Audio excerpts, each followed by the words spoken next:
Now, the two main problems you may encounter as a student are terrible grades and financial issues. Now, unfortunately, I can't boost your grades. Well, not in this video at least. I've got a video coming up on how to increase your grades. But for this one, we're talking side hustles, in particular, student side hustles.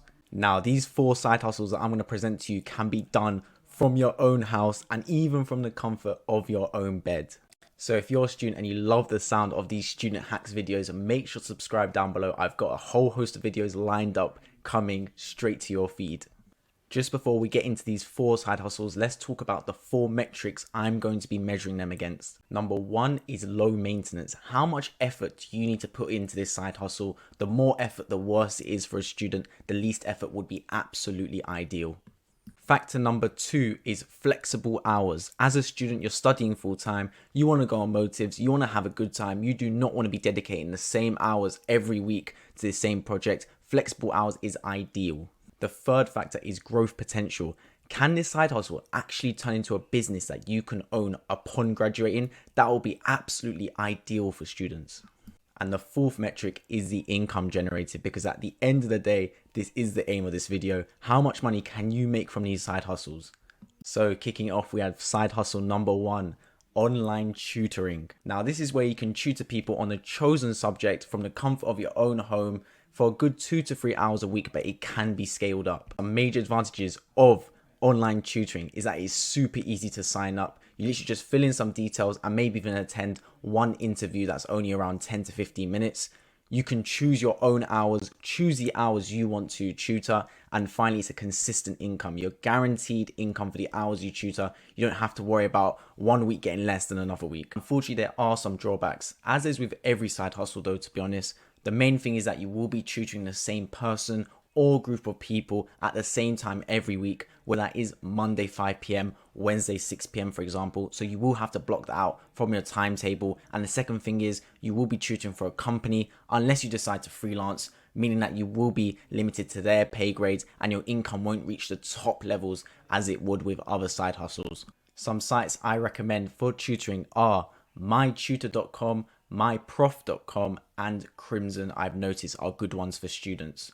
So ranking online tutoring against the 4 metrics that we outlined at the start of the video, we have low maintenance wise 7 out of 10 from me, because apart from doing the actual lesson and planning the lesson before, there's nothing much else really to do. Flexible hours wise, I've given a 6 out of 10. You're going to have to choose your own hours, which is good, but then you're locked into those hours for weeks at a time. Growth potential wise, only a 3 out of 10, because you are doing it for a company unless you freelance, of course, which means you won't be able to turn it into a business upon leaving uni and scale up your hours and hire people to do the hours for you. And income generated though, that is a 7 out of 10, because it will be a reliable, consistent income and you're guaranteed money for the hours you tutor. Side hustle number 2 is reselling. This is waiting for high demand, low supply products to drop, buying them at retail price and then reselling them for a higher price. Some advantages of reselling is the fact that it can be actually quite fun to get some of these products. The second thing is that you can make it big off one big product. For example, the Supreme drops normally have a great profit margins. And the third thing is you can turn it into a business upon graduating, and you have opportunity to scale and hire people as well to work for you. Some disadvantages to reselling is the fact that you do need to wake up early, even on Saturdays and Sundays, to win the products. The second thing is you do need money to buy the products in the first place, and they can be quite expensive at times. The third thing is that you don't always win the product, so it's not a reliable source of income. And the fourth thing is some of the customers you do deal with may get annoying at times. For example, shipping fees may be something you have to discuss with them, which will take your time. So ranking reselling against the 4 metrics outlined at the start of the video, I've given low maintenance a 6 out of 10. You do have to wake up for the drops. You then do have to list the product and then sell it on to the client. But other than that, there's nothing to do.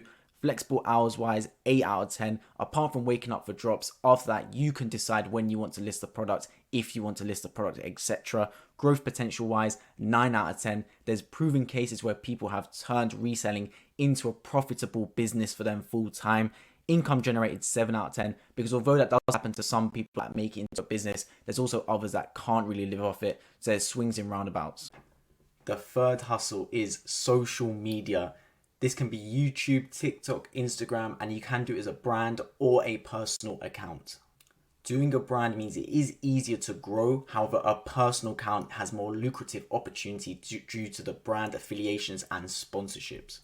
Some advantages to social media is that you get to be your own boss. You literally decide all your own hours. It is highly scalable. It is possible to make a viable income from social media in 2022. And of course, there's little to no startup cost. All you need is a camera and a mic. Both are literally on your phone if you want to, unless you want to have a more professional look. Some notable disadvantages with social media, however, is that the income is very bad at the start. You do need to get monetized. Secondly, the income can fluctuate from week to week, month to month, so it's not stable in that sense. Thirdly, there is no promise of success on social media, and you do have to post a lot to go viral. For example, TikTok, you should be posting 3 times a day to have a chance of growing your account. Ranking social media against the 4 metrics we outlined at the start of the video. We have low maintenance wise, 3 out of 10. Not great. It is quite high maintenance, despite what others will tell you. Social media is work. You will have to put the hours in, but it is worth it if you come out the other side successful. Flexible hours wise, 10 out of 10. It's the ideal job. You are your own boss. You can decide if you want to work at 9 p.m, 7 a.m, and no one can stop you. Growth potential wise, 10 out of 10. I mean, just have to look at the KSIs of the world to know that you can make a viable income off social media and live off it for the rest of your life. And income generated wise, 4 out of 10, because I have outlined some people that do make it big, but there's also others that don't even get off the floor with social media. You do have to get monetized, which can be a struggle. And the 4th and final side hustle is dropshipping. Shopify, Amazon FBA, let's talk about it. The advantages for dropshipping is the fact that there is a very high income potential. You get to be your own boss like social media, and it can also teach you some skills of Facebook ads, which is very valuable in this day and age and can give you good marketing skills. The main disadvantages to dropshipping is that it can be very hit and miss. Some products go absolutely viral, others don't even get off the floor. The second thing is that it will be constantly monitored. You'll have to keep looking at how your ads are doing, how the product's doing, fulfilling orders in that sense. And the third thing is you will need to research to find a winning product. You can't just dropship anything. So ranking dropshipping against the 4 metrics we outlined at the start of the video. Maintenance wise, I've given a 3 out of 10. Like social media, it can be quite high maintenance. Researching products, dropshipping them, fulfilling orders. It's not a simple automated process. Flexible hours wise, it is 9 out of 10 because you can choose the hours to work really. The only times you do need to definitely work is to click to fulfill orders. This third thing is growth potential, 10 out of 10. There's examples on YouTube of people literally making 8 figures a year dropshipping and income generated 8 out of 10. I mean, that's proven from the 8 figures, but there's also some people that literally can't make it into a side hustle at all and even losing money from ads and not recouping the profits from selling items. So those are my 4 side hustles. You can literally start doing them the minute you finish these videos. The reason I chose these ones as opposed to something like working retail or bartending on the side is because this can be done literally from your home, from your bed even. It's ideal for a student. As always, if you made it to the end of this video, I want to say thank you for watching. I hope you found use. And if you're looking for more student type videos, this is the place to be. So make sure you subscribe down below, and I hope to see you guys in the next video.